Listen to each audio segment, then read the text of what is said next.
Persiapan menyambut era tatanan hidup baru dilakukan para pembuat kebijakan berbagai moda transportasi, baik udara, laut maupun darat. Apa saja kebijakan kebiasaan baru ini diberlakukan? Simak laporannya pemirsa.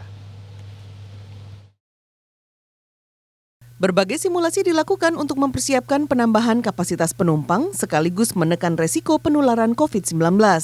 Ketentuan adaptasi kebiasaan baru ini sifatnya fleksibel dan dinamis, melibatkan para ahli untuk menentukan bagaimana protokol kesehatan ditegakkan. Angkat kereta antar kota, kereta perkotaan maupun kereta lokal, ini kita batasi maksimum untuk kereta antar kota hanya 65% maksimum, dan juga untuk kereta api perkotaan ini yang telah yang pada saat masa PSBB ini maksimum 35% seperti KRL dengan cukup ketat sehingga bisa memenuhi jaga jarak di dalam kereta. Ini kita akan ditingkatkan 45% berdasarkan hasil simulasi-simulasi dengan masukan tentunya para ahli.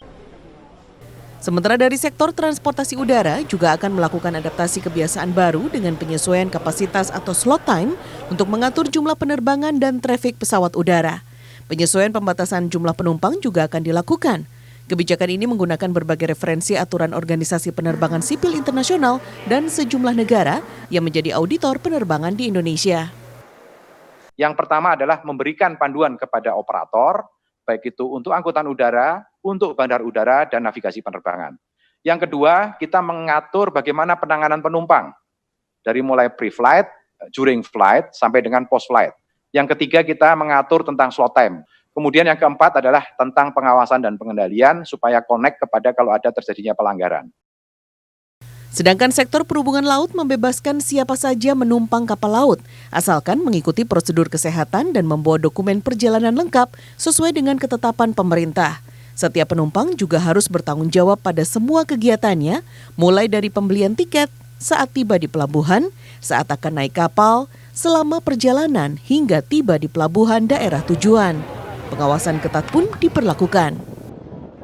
Sudah menugaskan seluruh perangkat di perhubungan laut berserta nanti kementerian lembaga yang terkait termasuk dari aparat penegak hukum, TNI, Polri, KKP dan yang lain untuk melakukan pengawasan dan konsolidasi. Sementara para penumpang asal luar negeri diwajibkan mengikuti tes PCR di pelabuhan debarkasi ketibaan dengan pengawasan ketat petugas gabungan. Tim Liputan Trans 7.